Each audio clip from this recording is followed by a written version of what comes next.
आज का कैसे क्लास है 27 अप्रैल 1968।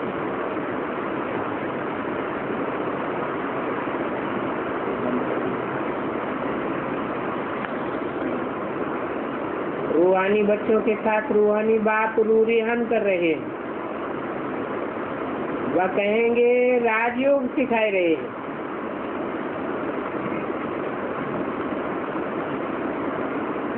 रूह की रूह के साथ रूहान और राजयोग सिखाना।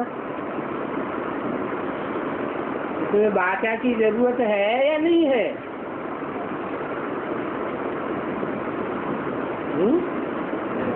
बाचा की जरूरत है। कभी कभी ऐसे होता है कि दो के संस्कार आपस में मिलते हैं। एक की दृष्टि मात्र से ही दूसरे को वाइब्रेशन कैच हो जाता है। क्या कहना चाहता है और बात को समझ लेता है और जवाब भी दे देता है। दृष्टि बहुत बात करती है। वाइब्रेशन से भी बातें होती हैं। तो रूहानी बात रूहानी बच्चों के साथ रूरिहान कर रहे हैं, माना राजयोग सिखाए रहे हैं। इसमें बाचा की दरकार नहीं है। और तुम आए ही हो बेहद के बाप से राजयोग सीखने।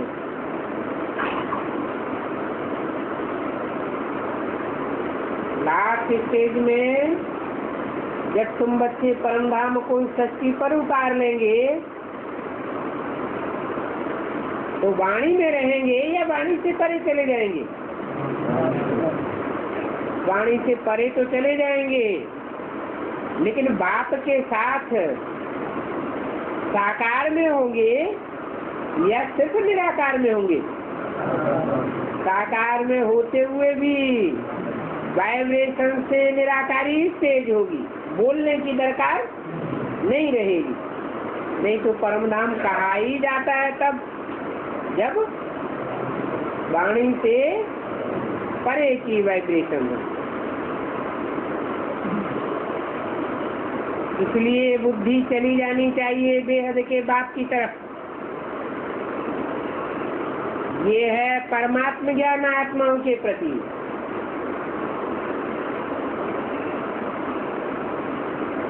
वो होता है जीव आत्माओं का ज्ञान।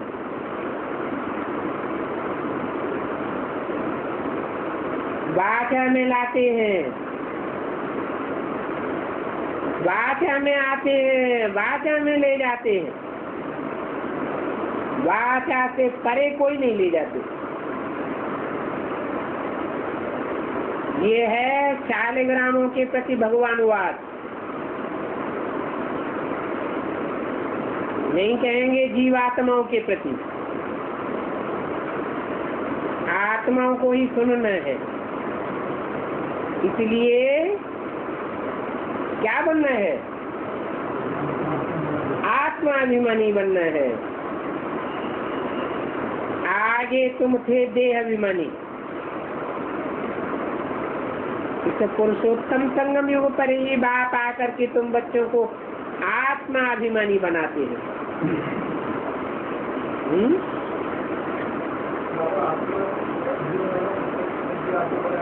जीव माना जीवित। जीवित माने कर्म इंद्रियों से कर्म करने वाली।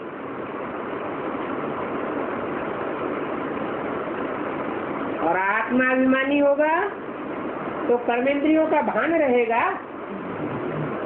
कर्मेंद्रियों का भान ही नहीं रहता। तो संगम युग पर ही बाप आकर तुम बच्चों को आत्माभिमानी बनाते हैं। कि चले जाते हैं तब आत्माभिमानी बनते हो। ब्रह्मा के तन में आए आत्माभिमानी बन गए क्या? नहीं, ऐसे भी नहीं कि बाप चले गए। ब्रह्मा ने भले शरीर छोड़ दिया तो भी बाप तो इसी सृष्टि पर विराजमान है, और वापस तब जाएगा जब तुम सब आत्माओं को आत्माभिमानी स्टेज में बना के जाओगे। आत्माभिमानी और देह अभिमानी का फर्क तुम समझ गए हो। बाप ने समझाया आत्मा ही शरीर से पाठ बजाती है, पढ़ती आत्मा है, शरीर नहीं पढ़ता। परंतु देह अभिमानी होने के कारण समझते नहीं है आत्मा पढ़ती है, समझते हैं शरीर पढ़ता है, शरीर ही पढ़ाता है। परंतु ऐसे तो है नहीं। तुम बच्चों को जो पढ़ाने वाला है वो तो है निराकार।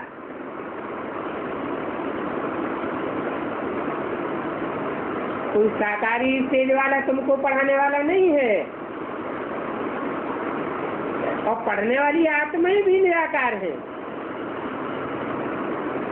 क्या यहाँ तो पढ़ाई ऊंची स्टेज वाली है या नीची स्टेज वाली है?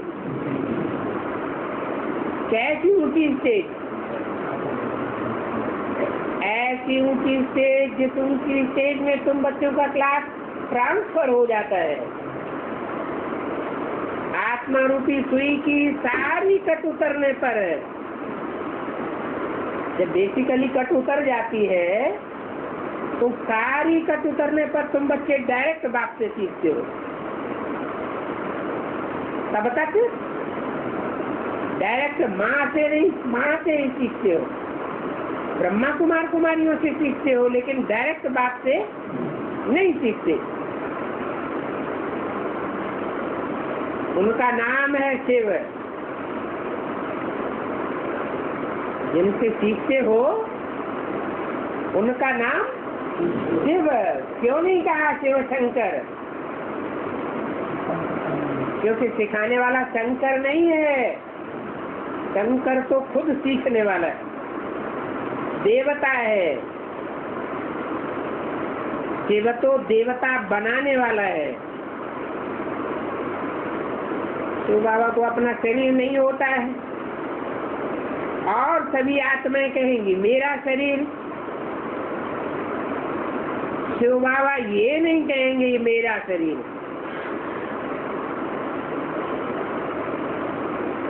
ये मेरा शरीर किसने कहा?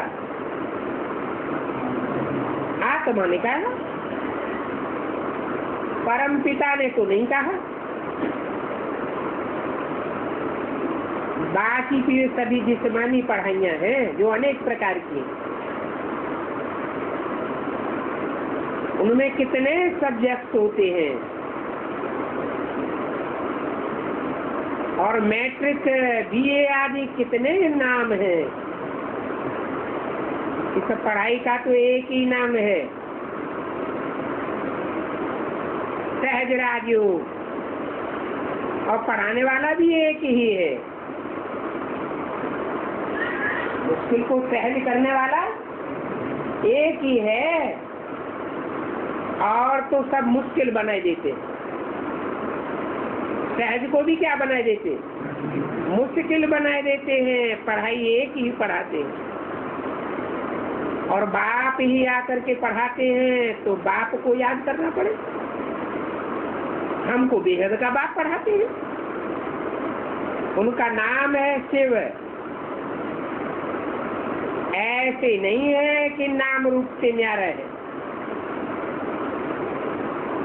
अगर नाम रूप से न्यारा हो फिर तो याद करने की बात ही नहीं आती। क्या नाम है? शिव। अर्थ क्या है? कल्याणकारी। कभी एक सेकंड के लिए 5000 वर्ष में अकल्याणकारी बन जाता हो?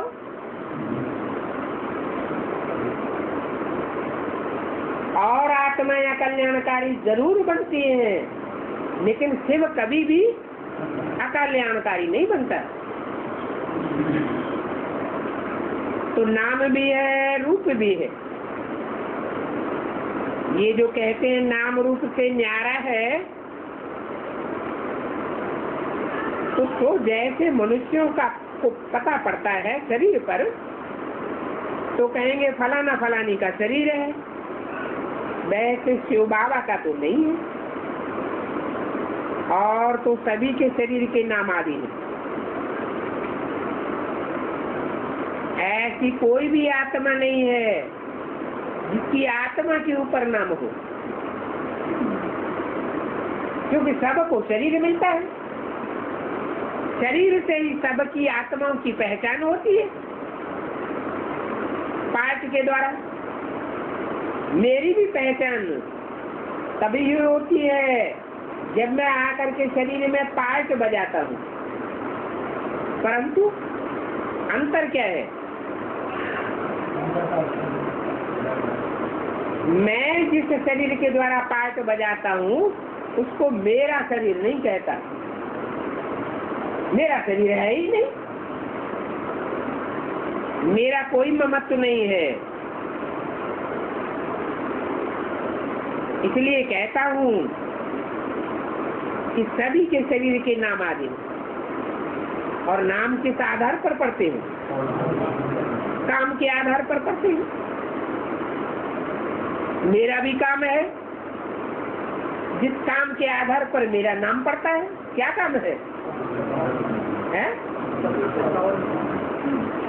कल्याण करना। ये कल्याण का कार्य और कोई भी आत्मा सदा काल नहीं बजा सकती, परंतु शरीर के द्वारा ही कल्याण करता हूँ, परंतु उस शरीर में मेरा ममत्व नहीं है। ये शरीर उनका नहीं है, और भगवान एक ही होता है, 10-20 होते भी नहीं है। जैसे हिंदुओं ने दिखाई दिया है क्या, 24 अवतार, दशावतार।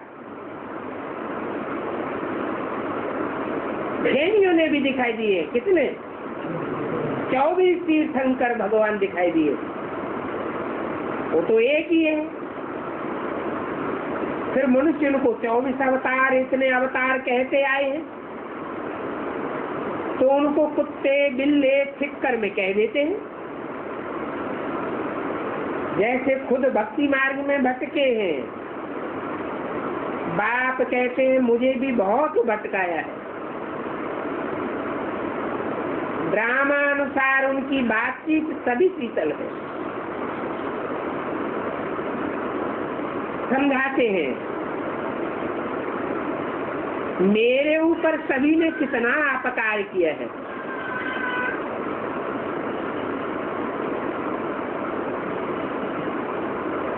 मेरी कितनी ग्लानि की है। मनुष्य कहते हैं हम निष्काम सेवा करते हैं, बाप कहते हैं मेरे सिवाय और कोई भी निष्काम सेवा नहीं कर सकता। क्यों? सबको अपनी अपनी कामना रहती है, सबको अपना अपना रथ है, सबको अपना अपना स्वार्थ रहता है। मेरा कोई भी शरीर ही नहीं है तो कोई स्वार्थ भी नहीं है, तो निष्काम सेवा मैं करता हूँ।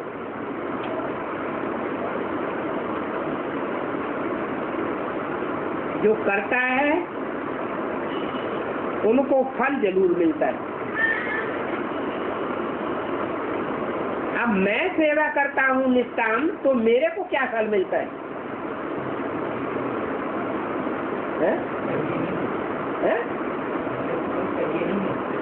क्या यही नहीं?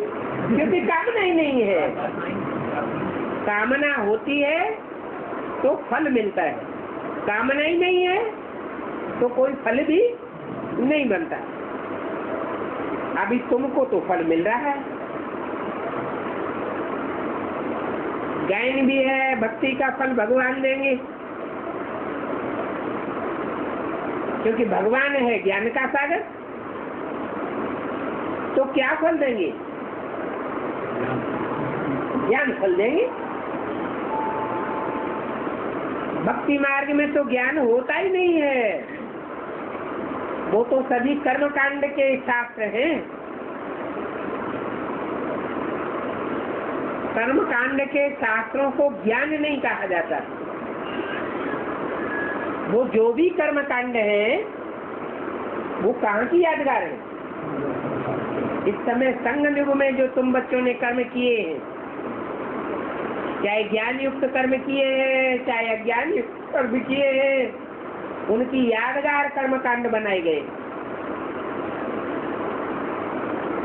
आधा कल्प तुम कर्म कांड आदि करते आए हो।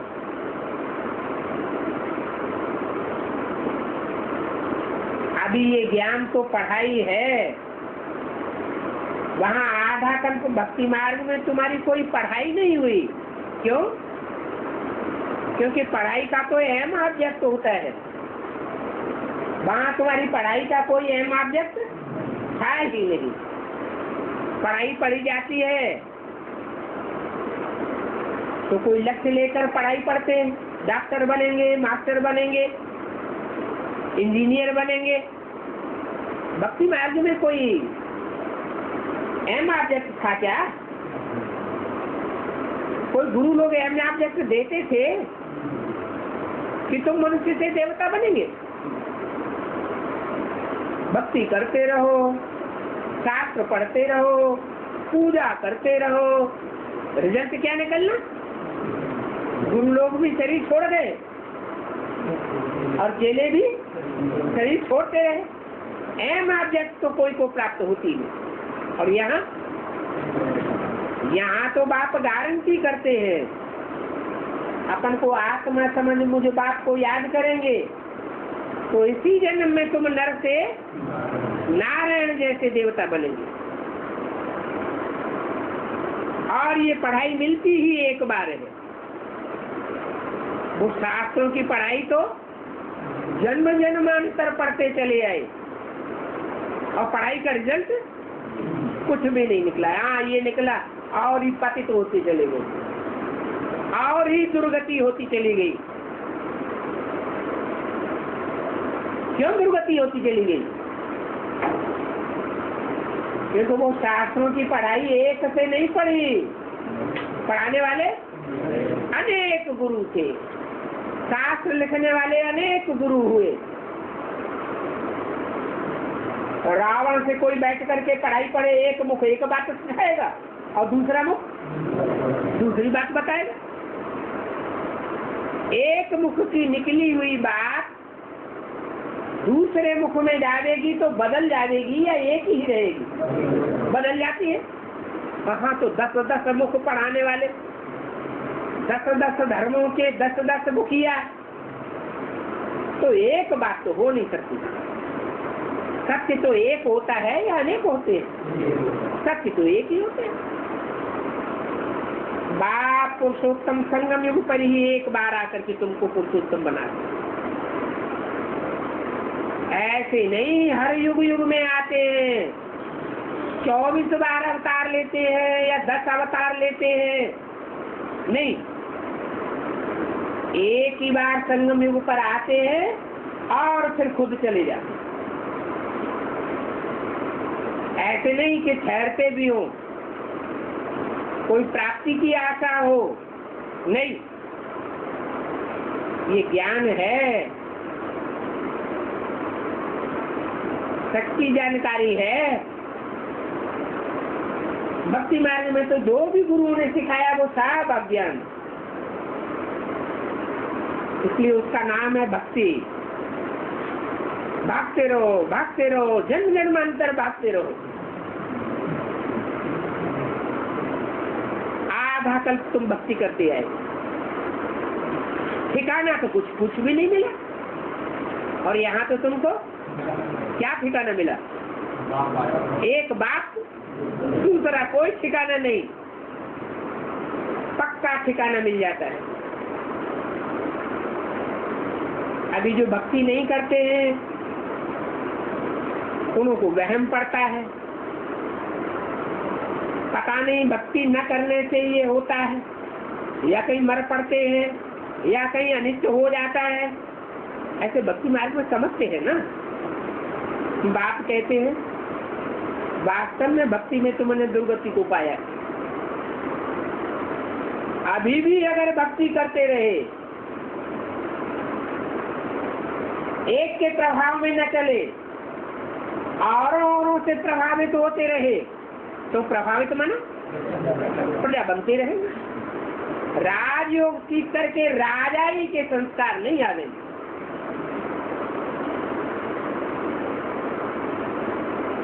प्रजा की सदगति कहेंगे क्या है? यहाँ लक्ष्य क्या दिया जाता है? नर से नारायण बनने का लक्ष्य दिया जाता है। बाप प्रजा योग सिखाने नहीं आए हैं। क्या सिखाने आए हैं? राजयोग सिखाने आए। प्रजा पद पाना कोई पद नहीं होता है। प्रजा में भी भले क्वालिटी होती है, फर्स्ट क्लास प्रजा, सेकंड क्लास प्रजा, थर्ड क्लास प्रजा, फोर्थ क्लास प्रजा भी होती है,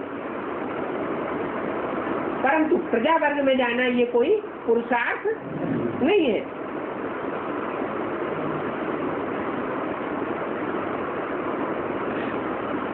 तुम बच्चे कहते भी हो, आप आकर पतितों को पावन बनाकर सती ले जाकर ले चलो, या कि आकर के ज्ञान सुनाओ, ज्ञान सुनाकर ब्रह्मा के तन से चले जाओ, फिर हम सदगति को पाते रहेंगे। नहीं, आप आकर के क्या करो,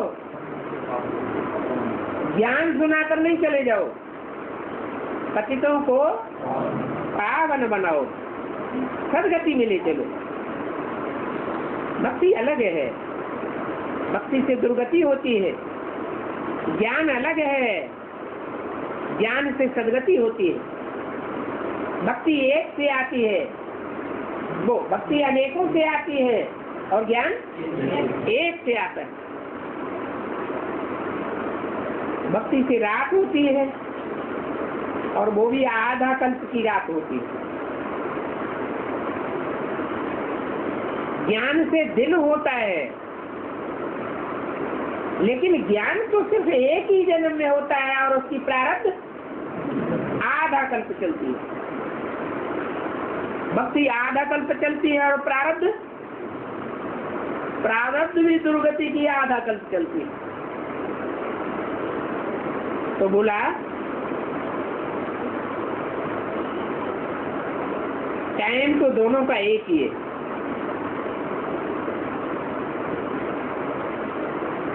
राम राज्य बेहद का और रावण राज्य भी बेहद का कहेंगे। भोगी होने के कारण दुनिया की वृद्धि जाती होती रहती।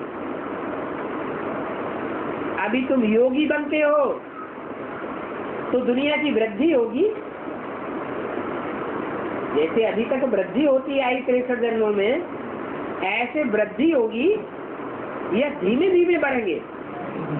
गति धीमी हो जाती है। तुम बच्चे जानते हो कि बाप कितने प्रबंध रखते।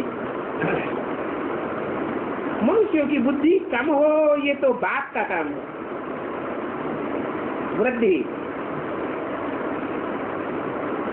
और कोई दुनिया में मनुष्यों की या कीट पशु पक्षी पतंगों की वृद्धि करने से रोक ही नहीं सकता। असली फैमिली प्लानिंग तो बाप ही आकर के कराते। वो तो कितना प्रयत्न करते हैं उस बात के लिए, फैमिली प्लानिंग के लिए, दुनिया की वृद्धि तादाद न बढ़े। बाप कहते हैं ये कोई मनुष्य का काम नहीं है। क्या फैमिली प्लानिंग करना या दुनिया की आबादी करना ये कोई मनुष्यों का काम नहीं है। इसलिए मुसलमान कभी भी फैमिली प्लानिंग को नहीं अपनाते। क्या और देशों में और राज्यों में और धर्मों में फैमिली प्लानिंग के लिए प्रयत्न करेंगे, लेकिन मुसलमान कभी भी फैमिली प्लानिंग की चिंता नहीं करते, इसलिए उनकी वृद्धि भी बहुत जास्ती होती जाती है।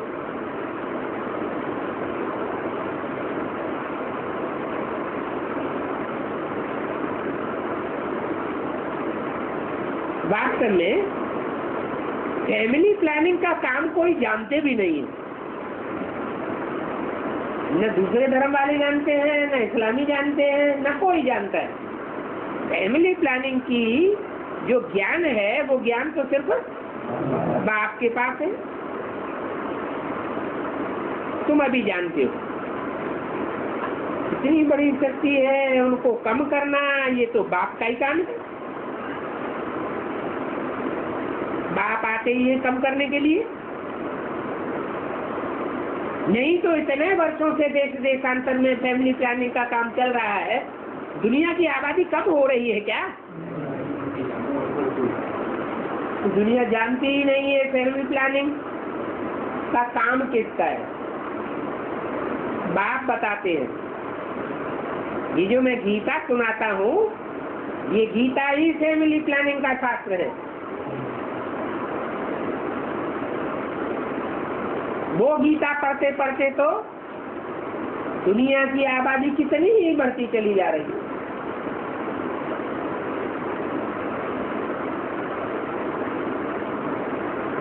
मनुष्य पुकारते भी हैं कि बाबा आओ और आकर के सच्ची कम करो।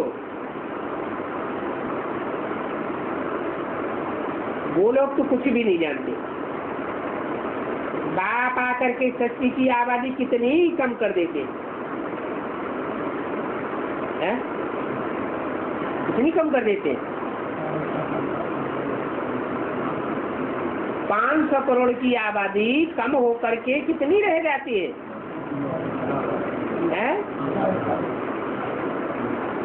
100 गुनी से भी कम हो जाती है। 1 करोड़ आबादी हो तो कहेंगे 10 गुनी कम हो गई, 10वां हिस्सा रह गई। अब 500 करोड़ में से कितने बचेंगे? 9 लाख। वो भी आत्माएं तो होंगी 9 लाख, शरीर 9 लाख नहीं होंगे, तो कितनी कम हो गई?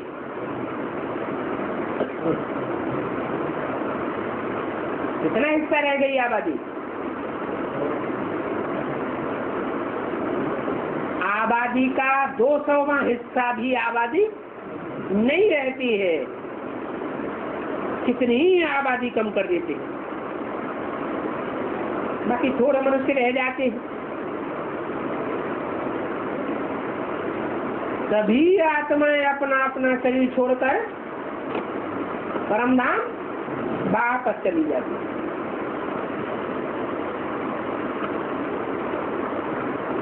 इतनी आत्माएं हैं जो अपना शरीर टोटली नहीं छोड़ती है। 4.5 लाख आत्माएं ऐसी हैं, कुछ न कुछ शरीर के साथ उनका हिसाब किताब रहता है।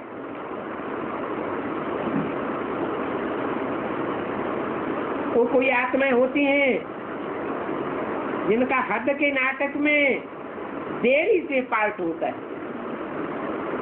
कोई का आदि से अंत तक पार्ट होता है, कोई बीच में पार्ट बजाना शुरू करते हैं और कोई अंत में आते हैं पार्ट बजा के, फिर सब इकट्ठे वापस जाते हैं।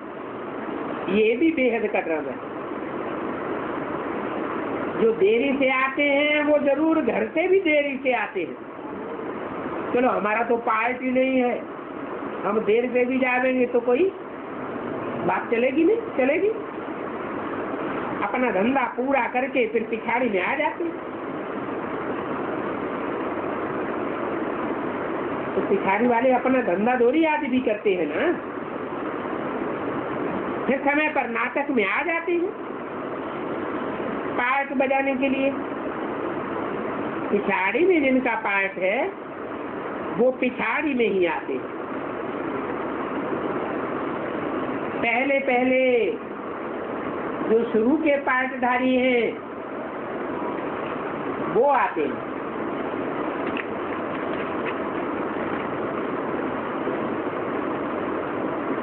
और वो आते हैं सतयुग के आदि में,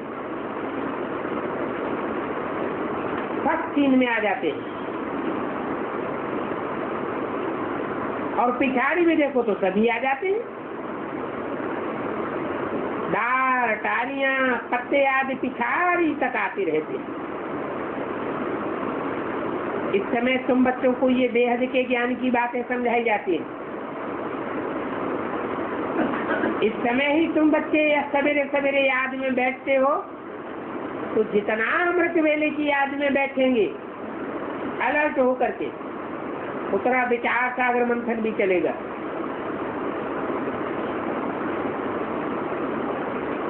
सवेरे याद में बैठना चाहिए, ये ड्रिल है। आत्मा को अपने बाप को याद करना है। अभी याद की बात पकड़ो, योग अक्षर छोड़ दो।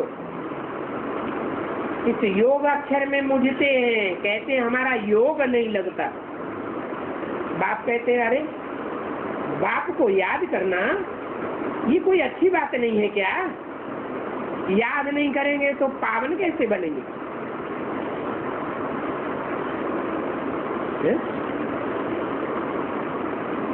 जिसको याद करेंगे वैसे ही बनेंगे। विनाशी को याद करेंगे तो विनाशी बनेंगे, अविनाशी को याद करेंगे अविनाशी बनेंगे। तो बिंदी को याद करेंगे, बिंदी अविनाशी नहीं है। हाँ फिर हाँ, बिंदी तो सभी अविनाशी है। कीड़े मकोड़े की बिंदी वो भी अविनाशी है, पता कैसे लगेगा? हम कौन सी बिंदी को याद करते हैं? इसलिए पार्टिकुलर साकार भी चाहिए, और ऐसी साकार आत्मा चाहिए जो पतित से 100% पतित से 100% पावन बनने वाली हो, ऑलराउंड पाठधारी हो।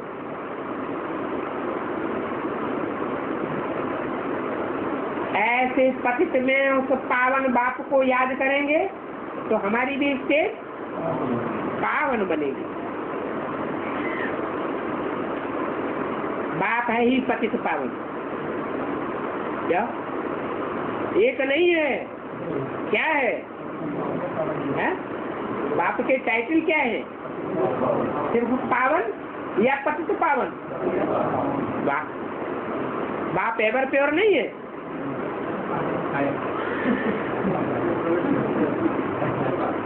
बाप है ही पतित पावन। पतित में आता है और उसको पावन बनाकर जाता है, और वो जिसको बनाकर जाता है वो सारी शक्ति का बीज है। जैसा बीज होगा वैसा झाड़ भी तैयार होता है। साधु संत आदि सभी गाते रहते हैं, हे पतित पावन आओ। गाते तो हैं परंतु बेचारे जानते नहीं है कि पतित पावन क्या होता है। तालियां बजाते गंगा में जाकर स्नान करते रहते हैं, भाषण आदि करते हैं, तो उनको जो अपने हैं सभी को ले जाते हैं। उनको आमदनी बहुत होती है, वो जाते हैं आमदनी के लिए, कफनी पहनी, सन्यासी बने, फिर गृहस्थी लोग उनको सभी कुछ पहनाते हैं, परंतु इन सब बातों से फायदा तो कुछ भी नहीं होता। इन बातों से है भक्ति मार्ग में जो साधु सन्यासियों की ये कथा कहानी बताई, ये है कहाँ की बातें असली? कैसे है? हाँ, अभी भी बहुत गीत गाते हैं भगवान के, हे पतित पावन आओ, गाते हैं ना। तो जिसको पतित पावन कहते हैं उसको पहचानते हैं? पहचानते तो नहीं, तालियां बजाते। तालियां बजाना माने ताल में ताल मिलाना। गीत बहुत गाते हैं, डांस बहुत करते हैं, लेकिन अर्थ को नहीं जानते। कितने जाते हैं गंगा में स्नान करने। तो गंगा क्या है? पतित पावनी है गंगा। अगर पतित पावनी गंगा में स्नान करने जाते हो तो खुद भी पावन बन जाओ। पतित पावनी गंगा में जाते कहाँ है? वो तो पानी की गंगा में स्नान करने जाते। पानी की गंगा माना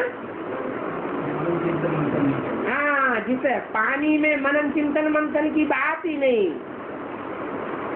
उस गंगा का कनेक्शन ज्ञान सागर के साथ है ही नहीं। ज्ञान सागर से अगर कनेक्शन हो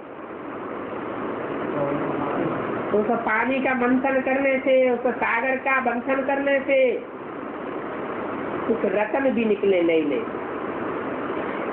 ऐसे ऐसे रतन निकले जो जीवन को ही परिवर्तन कर देवे। उनकी आमदनी बहुत होती है। क्या गंगा में स्नान करने क्यों ले जाते हैं? कि जिन भक्तों को ले जाते हैं, जिनके पंडित पुजारी बनते हैं, उनसे पैसे खूब मिलते हैं। खूब बड़ी बड़ी महलमारियां अटारियां कंक्रीट की बनाते रहते हैं। बड़े बड़े मठ पंथ बन जाते हैं। कफनी पहनी, क्या रंग बिरंगे कपड़े पहने, सन्यासी बने। इनकी बात हुई। तथाकथित ब्राह्मणों की ही बात हो रही है। वो ही ये शूटिंग करते हैं साधु सन्यासियों की। व्यक्ति लोग उनको सभी कुछ पहनाए देते हैं। क्या वो कपड़े कहाँ से आते हैं? व्यक्तियों से ही आते हैं। फायदा तो कुछ भी नहीं होता। भले बड़े बड़े मठ पंथ बनाते हैं, कपड़े अच्छे अच्छे पहनते हैं, लोगों से मान मर्तबा बहुत मिल जाता है, लेकिन फायदा कुछ भी नहीं। वो अनेक प्रकार के गुरु हैं, एक धर्म के नहीं है, अनेक धर्मों के आधारभूत हैं। सदगुरु तो एक ही है। तो सदगुरु को बेहद का बाप कहा जाता है। वो बेहद का बाप भी है, टीचर भी है और सदगुरु भी है। अगर कहें कि सर्वव्यापी है, ठिक्कर बिस्तर में है, सदगुरु कैसे बना? ठिक्कर बिस्तर सदगुरु सदगति करेगा क्या? ठिक्कर बिस्तर क्या करेगा? अरे ठिक्कर बिस्तर खुद ही ठोकरें खाता रहेगा। बिस्तर माने भीत, दीवाल, खुद भी विघ्नों में अटकता रहेगा, दूसरों को भी विघ्नों में अटकाता रहेगा। खुद ठिकाना नहीं पाएगा और दूसरों को भी ठिकाने, दूसरों की बुद्धि को भी एक ठिकाने नहीं लगावेगा। ये सभी भक्तों की भक्ति की बातें हैं, जो बातें बाप ही समझाते हैं। इन बातों से मनुष्यों की दुर्गति हुई है, भक्ति की बातों से। ऐसे नहीं कि दुरापा देना है, ये भक्ति मार्ग का पार्ट ही क्यों रखा? अरे ये भक्ति मार्ग का पार्ट बना बनाया है या रखा गया है? बनाया है। ये दुरापा नहीं देना है। ये अनादि अविनाशी ड्रामा के आदि मध्य अंत का राग समझाते। ये है वैरायटी धर्मों का, वैरायटी मनुष्यों का वृक्ष। तुम बच्चों की बुद्धि में ये बातें याद है। सारी सत्य के जो भी मनुष्य मात्र है, सभी पाठधारी है। क्या एक भी ऐसा मनुष्य नहीं है जिसका पाठ इस सत्य रूपी रंगमंच पर नुदा हुआ नहीं है। जानवरों की तो बात ही नहीं है। कितने ढेर मनुष्य हैं, हिसाब भी निकालते हैं। इतने इतने मनुष्य हैं, हिसाब करते हैं कितनी वृद्धि होती है। वर्ष में इतने करोड़ पैदा हो जाएंगे, निकालते हैं ना। अभी इतने करोड़ बढ़ते जाए तो इतनी जगह कहाँ है? तो बाप कहते हैं मैं आता ही हूँ, आता हूँ तो लिमिटेड नंबर पूरे होने को होते हैं। जब सभी आत्माएं आ जाती हैं और हमारा ऊपर घर खाली हो जाता है, खाली होने को आता है, तो मैं आ जाता हूँ। तो मेरे होते बाकी जो भी बचत आत्माएं ऊपर में है, मेरे पीछे पीछे सभी आ जाती। कब तक? जब तक मैं पार्ट बजाऊं। मेरे पार्ट बजाने के बाद जब मेरे वापस जाने का टाइम होता है, फिर कोई भी आत्मा ऊपर नहीं रहती। ये झाड़ कब टूटता नहीं है,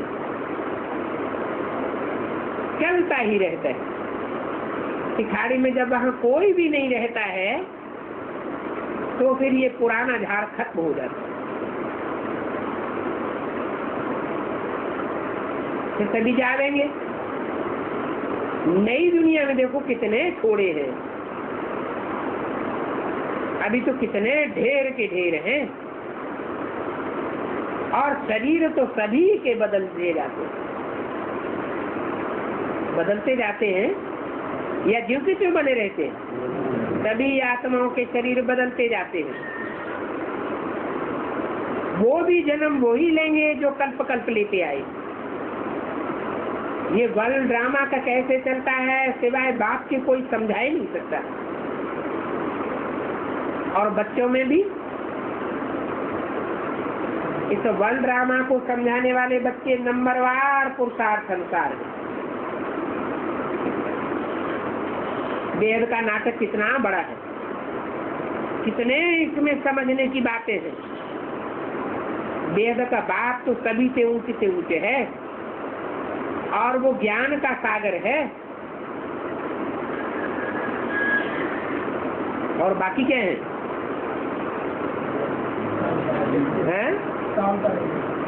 ताल तलैया भी हैं, नहरें भी हैं, नदियां भी हैं, बड़े बड़े सरोवर भी हैं, लेकिन ज्ञान सागर एक ही बाप है। सबसे बड़े सरोवर का नाम क्या रखा है? ज्ञानमान सरोवर। वो कहाँ है? हिमालय पहाड़ पर बताते हैं कि मानसरोवर झील है, उसमें हंसों का निवास होता है, और पानी इतना निर्मल होता है, पारदर्शी, कि नीचे तक सारा ही देखने में आता है।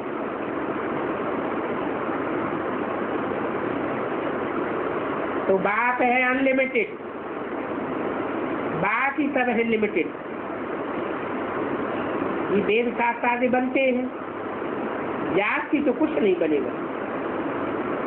तुम तो ये लिखते जाओ, जो बात सुनाते हैं तुम ये लिखते जाओ, तो कितने कागज हो जाएंगे? शास्त्र तो लिमिटेड है, लेकिन ये तो कभी पूरा हो ही नहीं सकता। लंबी चौड़ी गीता बन जाएगी। शुरू से लेकर जो समझाते हैं वो तुम सभी लिख करके छपाते रहो, तो इस मकान से भी बड़ी गीता हो जाती। इतनी बड़ी गीता को कोई उठाए भी नहीं सकता।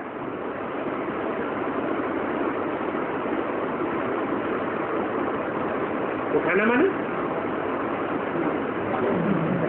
इतने ज्ञान को कोई धारण भी नहीं कर सकता, छप भी नहीं सकती। इसलिए ये बढ़ाई दे दी है। क्या गायन है कि सागर को क्या ही बनाओ, सारे जंगल को कमल कलम बनाओ, तो भी ये ज्ञान पूरा नहीं हो सकता। गायन भी है,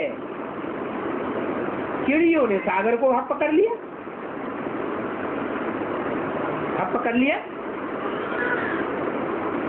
अर्थात क्या कर दिया है? सुखा दिया। अरे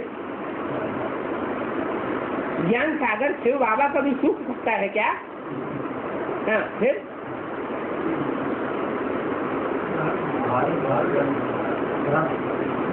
धारण कर लिया और सुखा दिया, एक ही बात है।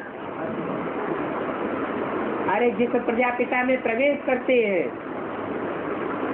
वो ही जैसे अगस्त ऋषि हो गया, उसने सारा ही ज्ञान सागर का ज्ञान जल पी लिया और फिर चिड़िया जो है उसको खाना शुरू करती है। तो प्रजापिता का पाठ कैसा हो जाता है? अहंकारी हो जाता है, देह अभिमानी बन जाता है, ज्ञान उड़ जाता है या ज्ञान रह जाता है? सारा ज्ञान प्रजापिता का उड़ जाता है। क्या बन जाता है? आत्मा अभिमानी से पूरा देह अभिमानी सांढा बन जाता है। शास्त्रों में ये कथा आई है या नहीं आई है? कहाँ की कथा है? संगम की कथा है। सारे सागर को सुखाए दिया। तो निराकार की बात है या साकार की बात है? साकार की बात है। वो तो सभी दंत कथाएं बना दी हैं, असली बात तुम्हारी बुद्धि में आती है। तुम बच्चियां 7 चिड़ियाएं हो,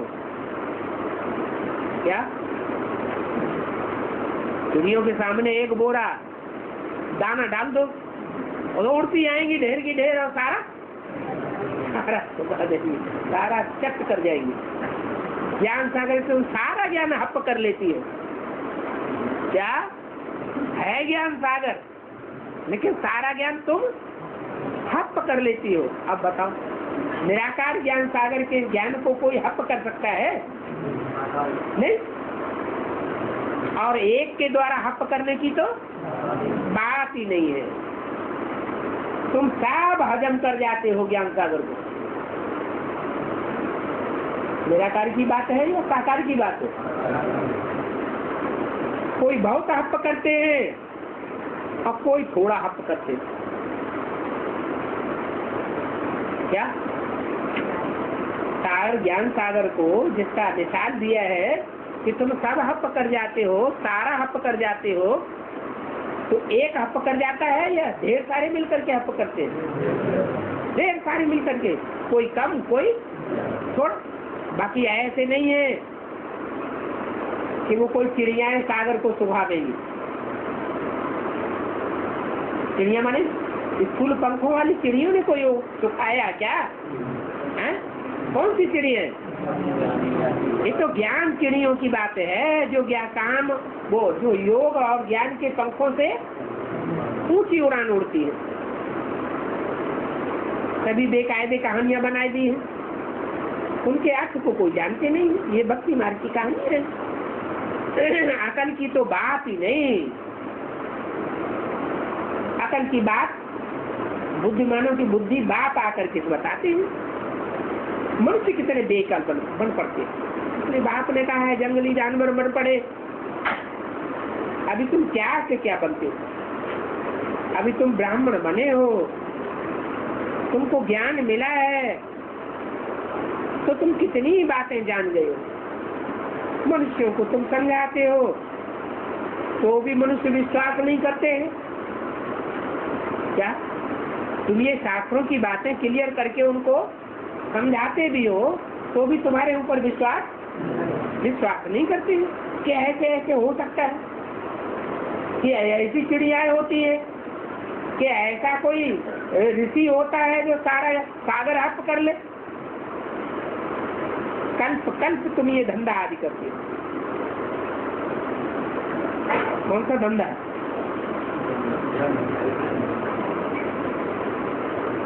सागर को हप करने का और सागर को फिर चिड़ियाओं के द्वारा हप कराने का। और फिर क्या दिखाते हैं?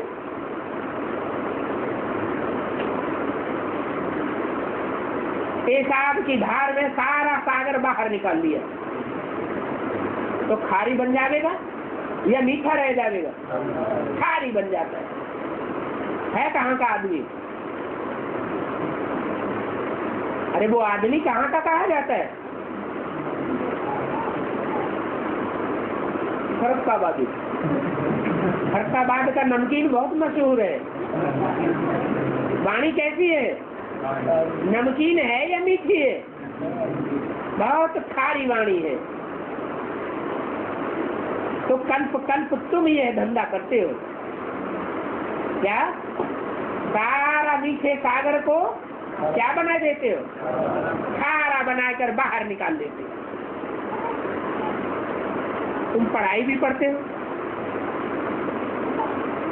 जो भी पढ़ाई पढ़ते हो उसमें कोई कम जास्ती नहीं हो सकती। जितना जो पुरुषार्थ करते हैं वो प्रारब्ध बनती जाती है। एक जन्म की प्रारब्ध बनती है या 84 जन्मों की प्रारब्ध बनती है? 21 जन्म की नहीं बनती, 21 जन्म की भी बनती है। श्रीमत के अनुकूल जितना चलते हैं तो 21 जन्म की बनती है, और मनमत उसमें जितना मिस हो जाती है उतना फिर 63 जन्मों का हिसाब किताब बन जाता है। मनमत मिक्स करें या मनुष्यों की मत मिक्स करें तो भी क्या बनेगा? तो भी 63 जन्मों का हिसाब किताब बनता है। हरेक समझते हैं कि कितना हम पुरुषार्थ करते हैं और कैसा पुरुषार्थ करते हैं, कितना पद पाने लायक बन रहे हैं। स्कूल में भी नंबरवार पुरुषार्थ अनुसार इम्तिहान पास करते हैं। यहाँ भी ऐसे ही है, तुम जानते हो। सूर्यवंशी भी बनते हो और चंद्रवंशी भी बनते हो। कौन है? कौन सूर्यवंशी बनते हो, कौन चंद्रवंशी बनते हैं? 84 जन्म लेने वाले सूर्यवंशी भी बनते हैं और चंद्रवंशी भी बनते हैं। कैसे?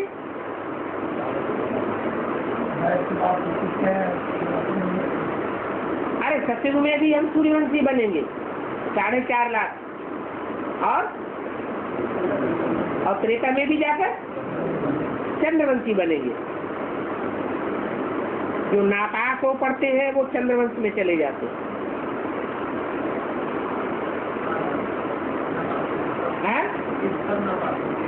4.5 लाख बच्चे बनेंगे 16 कला संपूर्ण।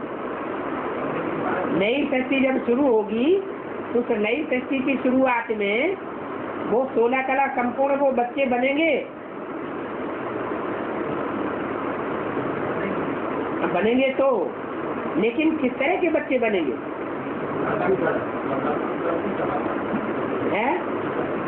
उतरती कला वाले बने। और उन्होंने चंद्रवंशी की शूटिंग कब की थी? बनेंगे तो त्रेता में, लेकिन चंद्रवंशी बनने की शूटिंग उन्होंने कब की है? संगम में भी कब? संगम तो 100 साल का।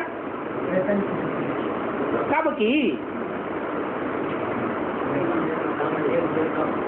हाँ, यज्ञ के आदि में ही उन बच्चों ने फेलियर होने की शूटिंग कर ली थी।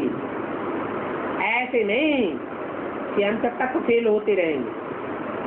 अगर अंत तक फेल होते रहेंगे तो ये कौन क्यों कहा कि जिन्होंने अंत किया उन्होंने सब कुछ किया? कोई इन बातों को समझ भी नहीं सकता कि राम को ये बाण आदि क्यों दिए हैं, कब दिए हैं, किसने दिए हैं? वो बाण कौन से हैं? ज्ञान बाण है। कब दिए? ये ब्राह्मणों के लिए गायन है कि ये ज्ञान कभी नष्ट नहीं होता है। यज्ञ के आदि में ही जो ब्राह्मण बने थे वो ब्राह्मण युद्ध करते करते शरीर को छोड़ दिया। ये माया भी युद्ध करते करते शरीर छोड़ने की बात है, तो पूर्व जन्म का ज्ञान उनको अगले जन्म में ऐड हो जाता है। राम को बाण मिले किसलिए? व्यासुरों को मारते रहे और अपना राज्य स्थापन करते रहे।